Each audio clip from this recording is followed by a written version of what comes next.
नमस्कार प्रिय साथियों, मैं पंडित ललित शास्त्री ज्योतिष जिज्ञासा चैनल में आपकी हार्दिक स्वागत है। प्रिय साथियों, आज हम उन अलौकिक विषय में चर्चा करेंगे जिससे आप भली भांति अवगत नहीं हैं। आपने ज्योतिष चैनल में YouTube के अंदर में बहुत सारी आपने ग्रहों की आलोचना सुनी होगी कि आपका राहु खराब है, आपका केतु खराब है, आपका शनि खराब है। पर हम यह कभी नहीं जाने कि हमारे कुंडली में क्यों राहु खराब है, क्यों केतु खराब है, क्यों शनि खराब है या अन्य ग्रह क्यों खराब है। तो सबसे पहले हम अपने मूल सिद्धांत की ओर जाने कि ग्रह की उत्पत्ति हमारी कुंडली में कैसे होती है, और अगर विपरीत दिशा में मेरा ग्रह है तो मैं उसको कैसे सही कर सकूं, इसके विषय में हम विस्तृत जानकारी आपको देने वाले हैं। तो प्रिय साथियों, सबसे पहले मैं मूल विषय पर आता हूँ कि कुंडली में जो 12 ग्रह है, 12 घर है, वह 12 घर में किसी न किसी ग्रह का बैठना स्वाभाविक है। और यह ग्रह क्यों किस घर में बैठता है, इस विषय में हम जानेंगे। तो सबसे पहली बात आपको बता दें कि हमारा पूर्व जन्म का जो भी कर्म है, उस जन्मों के कर्म के हिसाब से ही मेरे कुंडली में ग्रह अवस्थान होती है। जैसे सपोज कि आपका 1 नंबर घर में राहु बैठा है, तो राहु 1 नंबर घर में बैठा है यानी लग्न में बैठा है, तो इसका कारण क्या है कि आखिर क्यों बैठा है। तो सबसे पहली जानकारी आप लीजिए कि लग्न में राहु का बैठना पूर्व जन्म में हमने जो भी कर्म किया है उसी के हिसाब से अवस्थान है।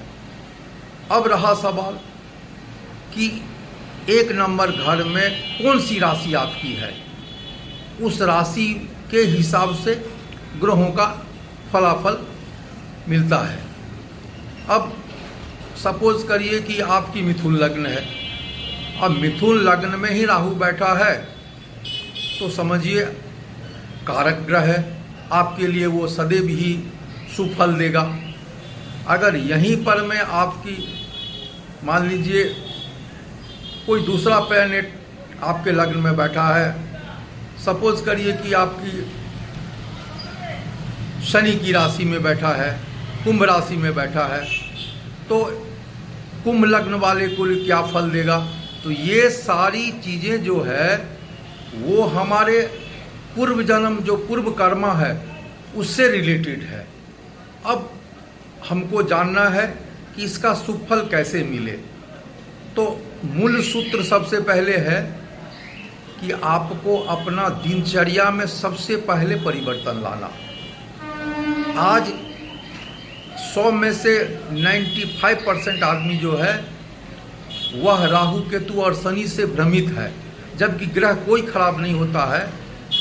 खराब परिस्थिति होता है किस घर में बैठना, किस राशि के अंदर में बैठना। अब मैं इसको कैसे शुभ फल की ओर इसको अग्रसित करूं, इसके लिए मूल काम क्या है मेरा, तो दिन की जो अपनी परिचर्या है उसको ठीक करना।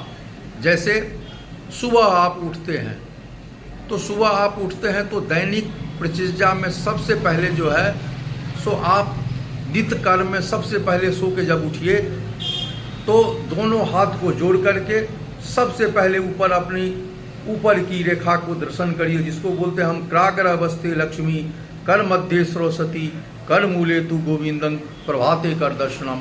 भगवान को नमस्कार करते हुए जब सो करके उठिए तो धरती माता को प्रणाम करते हुए दिन की शुरुआत करें। अब आपका कुछ नित्य कर्म बनता है। नित्य कर्म में हमें क्या है, तो स्नान, ध्यान, ये बहुत चौड़ी चीज़ है।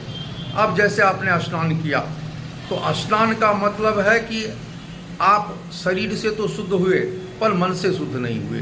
तो शरीर से शुद्ध होने के लिए सबसे पहले आपको क्या करना होगा, तो आप जिस भी देवी देवता को मानते हो उनके आगे बैठ करके आप आसन बैठा करके उनको आह्वान करिए। जिस देव को आप पूजा अर्चना करना चाहते हैं या जिस देवी देवता को आप पसंद करते हैं उनकी आह्वान करिए। अगर आप गायत्री मंत्र जानते हैं तो गायत्री मंत्र करिए, पहले आचमन करिए, फिर श्री हरि को ध्यान करिए। ध्यान करने के बाद में जो भी आपसे मंत्र उच्चारण अगर हो सकता है तो करिए, नहीं तो भगवान को जो है जल अर्पण करिए। जल अर्पण करने के बाद सबसे पहले आप जो है पूजा में बैठने से पहले गणेश जी का ध्यान करिए। गणेश जी के ध्यान करने के बाद आप जो है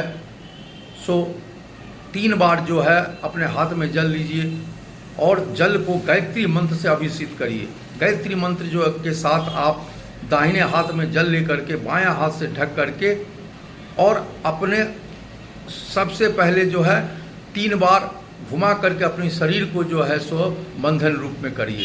जैसे आप जो है गायत्री मंत्र शुरू करिए और उसी जल को आप 3 बार घुमा करके चारों ओर छींट करके उसके बाद में आप जो है भगवान विष्णु श्री हरि को ध्यान करते हुए जो भी देवी देवता का पूजा करना चाहते हैं उनको करिए।